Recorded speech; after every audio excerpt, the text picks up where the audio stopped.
JP Nation, it's your boy JP. If you're a returning subscriber, welcome back to my channel. If you're a new subscriber, welcome to my channel where we do basketball reaction videos and other basketball content. If you love the game of basketball like I do, make sure you subscribe to ItzJustJP down below.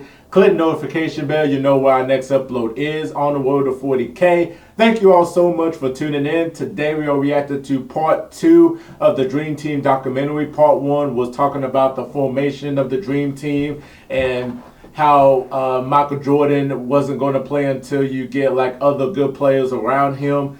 And you see the team they assembled right there. And they just got done with practice with the college kids, beating them in practice. So we're on part 2. We're on the part where Chuck Daly erased the scoreboard before the media comes in, because if the media came in and saw the scoreboard, it would have been a huge deal. So and you see I'm walking the JP much right here. It's going to be coming up soon, so please watch out for it. The launch date, we're definitely going to let you know the launch day of it. There's going to be some other much in the shop too as well, so definitely look out for it. I appreciate each and every one of you. I'll give y'all part 2 of the Dream Team documentary. Let's get it. Media comes in, scores, if not hundreds. They can sense something. You can feel it, the tension, or you feel something in the air. Well, some of these college players we just got through playing against probably should be on this team, but they'll get their chance. The teams posed for a picture together, both not sure what to make of what had just happened. They got beaten. Look at the faces. The man in charge may have had the answer. He threw the game. Chuck threw the game. Smart. If you look how much Jordan played and how he subbed guys in, not picking up, not making any adjustments, he knew what he was doing. It was legit. It felt tremendous, what we were doing that day. They couldn't stop it. There are kids who believe in Santa Claus too, and the Easter Tough. Bunny, and now that they've grown up, I hate to burst their bubble, but it was a game thrown. Not many people would have done it, and he did it.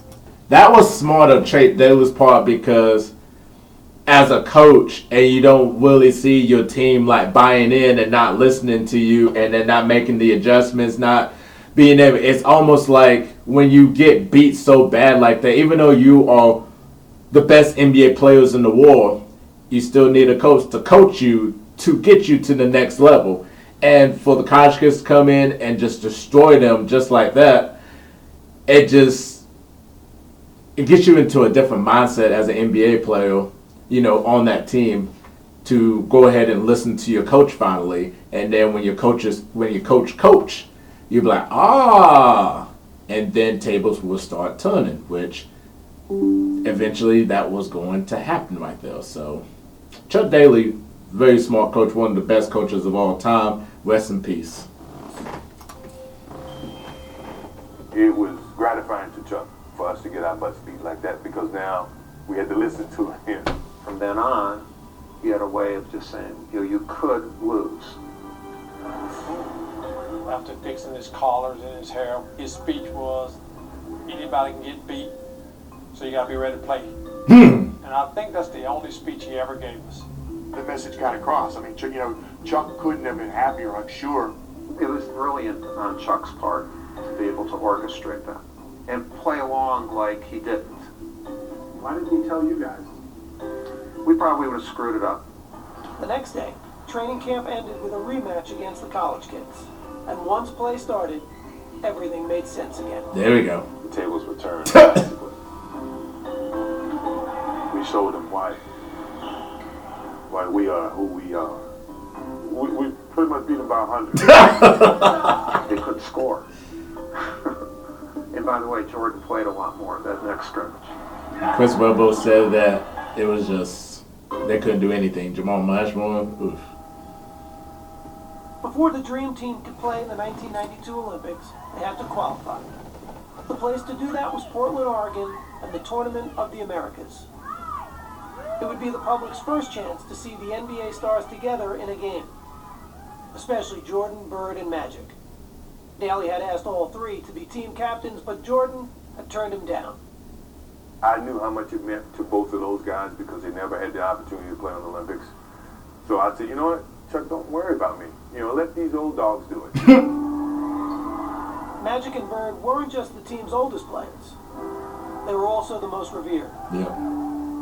They had entered the league together in 1979, embarking on a rivalry that had redefined the NBA. And along the way, their personal admiration for one another had grown. Mm-hmm. Magic's just a great basketball player. He's the best I've ever seen, you know. Unbelievable. I don't know what to say. In 1992, they'd be getting the chance to share the ball. But the opportunity would be coming at the end of their careers.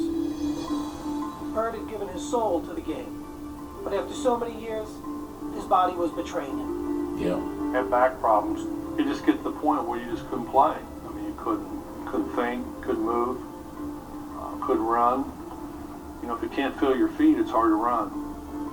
Larry was on the fence because of his back, so I said, man, LB, you gotta play, man. You gotta play. This is our last chance to be together.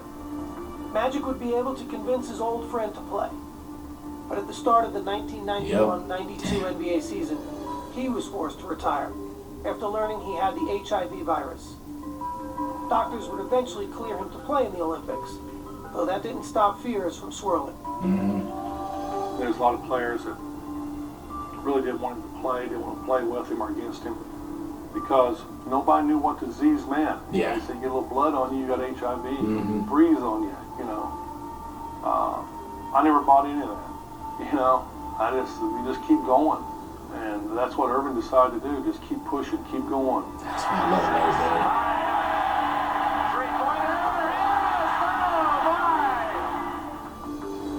Magic had made a cameo in the 1992 All-Star Game and had focused his attention on the Olympics, hoping for an encore of a lifetime alongside his old rival. Our careers were really over, and it was something I thought needed to happen for both of us. Their debut would take place at Portland's Rose Garden, with their team needing to medal in the Tournament of the Americas to qualify for the Olympics. That seemed like a foregone conclusion to just about everyone, including their first opponents, who were completely in awe before the game even started. The Cuban team spontaneously drops to its knees as if 12 popes had come on Easter Sunday. At that point, the idea that this is merely a basketball game has been ripped asunder. It was a surreal feeling. They're like, dude, we're here to kick y'all behind. And they want to take pictures with you. Then the game begins. Magic and Larry come out together, two guys that had saved the league. They wouldn't even be playing this game without those two. And Magic passed the ball, Larry makes the first basket. Beautiful. I mean, it just didn't get any better than that. The U.S. was off and running, and the result was a thing of beauty. Oh, what a pass. And no one seemed more excited to be sharing the court than the co-captains.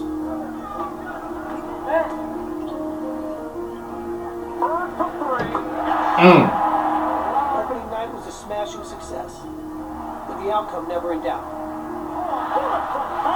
What a pass. And late in the game, fans in Portland decided they wanted a curtain call from a three-time MVP.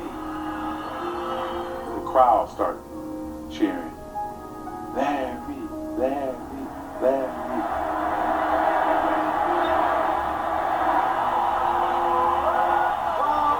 Reacts to the entrance of Larry Bird, a standing ovation.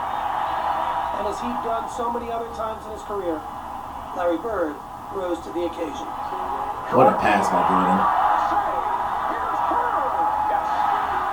You just knew that Larry Bird was not going to miss that shot.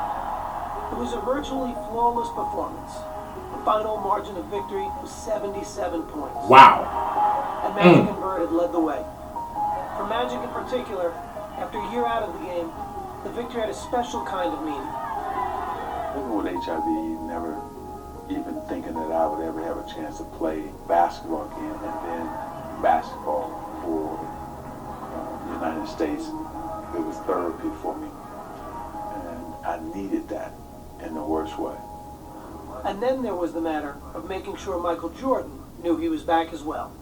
Yeah, you hear what the captain said? The captain said, sit down. Sit down. He's going to sink. That's right, have a seat, because you're going to fall, and that's all that's going to happen. That's a seniority right there. I know it. With Magic and Michael, there was that little extra something there, you know, and something kind of to prove to each other. I took it upon myself to always shoot with Michael. Okay, MJ, free throws today. Who was the first one to 50? Or we had little games who was the better shooter. You know what you gotta do. Know what you gotta do.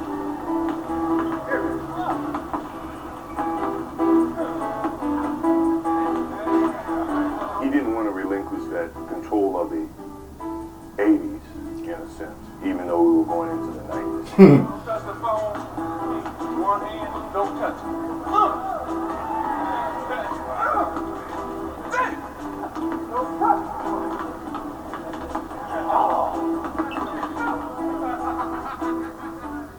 You know, he just come off missing a whole year. So it was who can win, who's going to have the bragging rights by the end of this trip. You can't get too close to Michael, it's a foul. You're committing a foul in almost a year and a half, man. How can you talk? Michael's always trying to let people know that he's the top dog in whatever. That's just his competitive mode. I'm the young guy with the old elder statesman. These old guys, they got all the rights. They can't stand in one spot too long. The young puppy, I'm the big dog here. Whatever I say goes. While the winner of Magic and Michael's Can You Top This challenge remained in doubt, when it came to facing the competition in the Tournament of the Americas, the team stood united. When we took the court in Portland, which, you know, we're on home ground, we wanted to showcase to the fans who will be representing them. The lead is 30. Steal. Jordan. Jordan's just so good. I'm gonna send a message around the world today that y'all can give it up. You foreigners can give it up. Oh, what a pass. The Americans won their 6 games at the tournament by an average of 50 points. Damn. All right, Larry, your impressions of tonight's game. The gold medal was no surprise. But what was unexpected was the team's interactions with their opponents. We showered them with adulation before, after, and even during games. Patrick Johnson and Rhonda shaking hands after the shot. The Tournament of the Americas had served its purpose. The U.S. had qualified for the Barcelona Games and given the world its first glimpse of what was coming later that summer.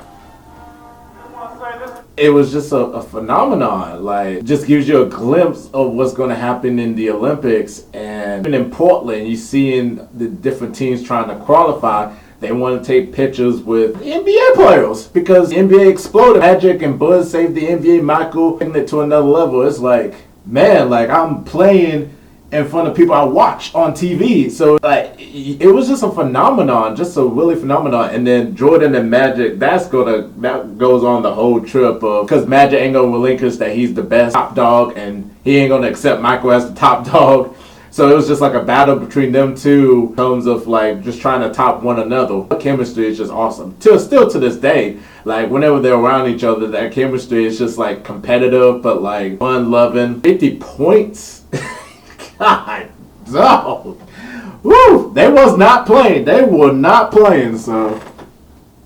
Just a small step from what our goal really is, to get to Barcelona, win the gold medal, and bring it back where it's supposed to be. Thank you.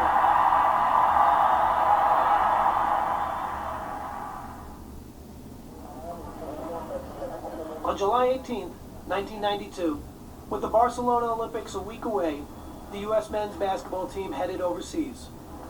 Straight back into the left, private room, follow Irvin.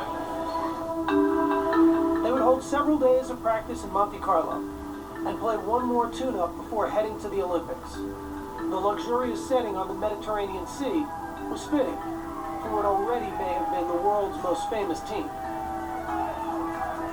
Monte Carlo is one of those glamorous cities, and here we were with the most glamorous team ever. So it's kind of a rock star-ish kind of a thing. The players were relaxed and confident, and willing to admit there was more to the trip than just basketball. I don't worry about playing basketball. That comes natural. I just want to have fun.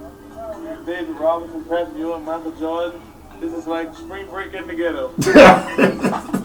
The opulent resort town was a playground waiting to be explored. And the players weren't shy about enjoying themselves. Are y'all filming me? Now look. The scene in Monte Carlo was great. It was just breathtaking.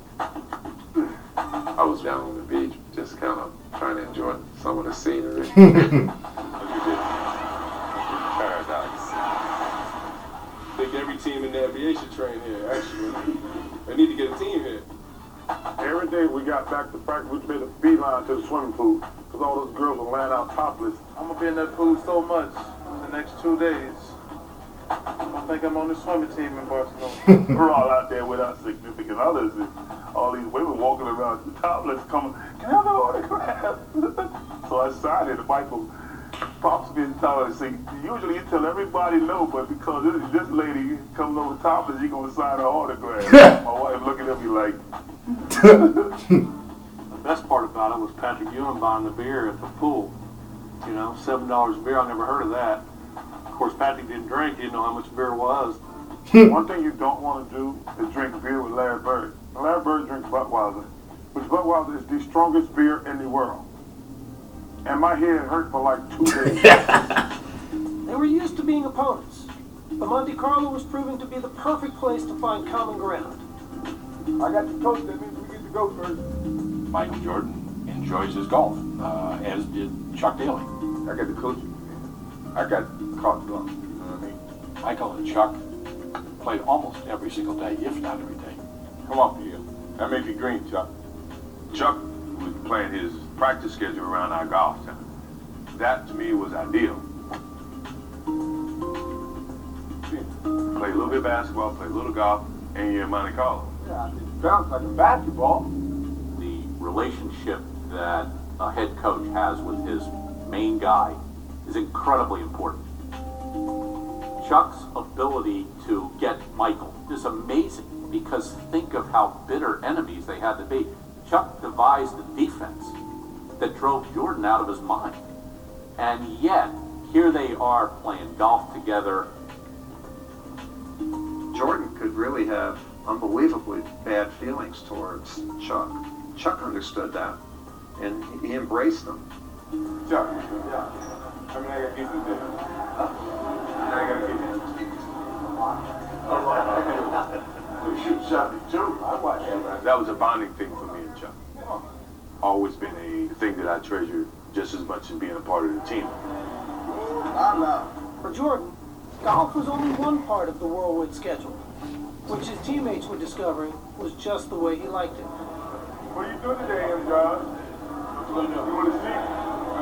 I remember thinking that, does this guy ever sleep? Golf, 36 holes. I'm playing it tomorrow too. He would do more things and be ready to practice and play as much as anybody.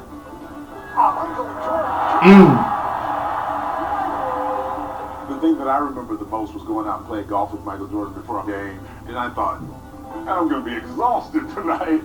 And Michael just had ridiculous energy, and it was phenomenal. I felt like I was running in quicksand a little bit, and so it gave me a whole nother level of respect for kind of the freak of nature that he really is. We played the food game. We played cards in Magic's room till 5 o'clock in the morning, pretty much every night. And it was so much fun. Right, homie? He's like a bionic guy. He'd play cards, play golf, play basketball. Jordan, going all the way. I don't know when he ever slept. finally, after a ball game, he was just lying down. And I looked at him and I said, I think that's the first time he's gone to sleep on the whole trip.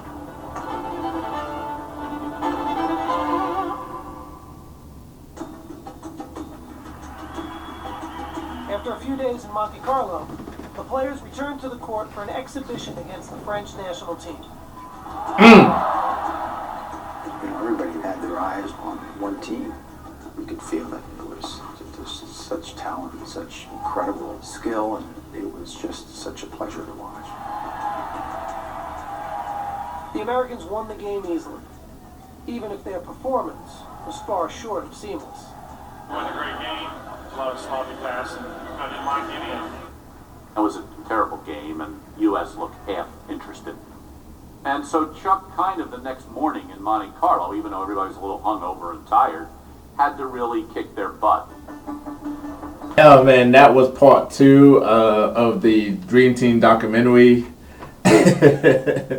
Just having the experience in Monte Carlo, enjoying this, us having fun. Michael Jordan just being the robot that he is, not being able to go to sleep, playing cards, playing basketball, playing golf. I really love the relationship with him and Chuck Daly because, like someone said, I think it was Coach K, like Michael Jordan probably had bad feelings for Chuck Daly because Chuck Daly was the head coach of the Pistons and he put together that defense that drove Jordan out of his mind.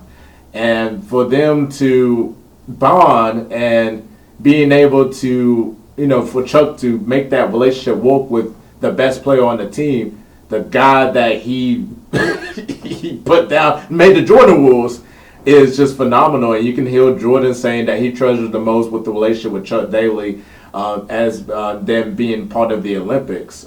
So that it's great to see that relationship, and that just gives you, and that just shows you the ability that Chuck Daly has is to manage egos and on the players. So that was amazing. And the French national team, even though they won easily, you can watch the game, you could look at the US didn't really look good, even though they won easily.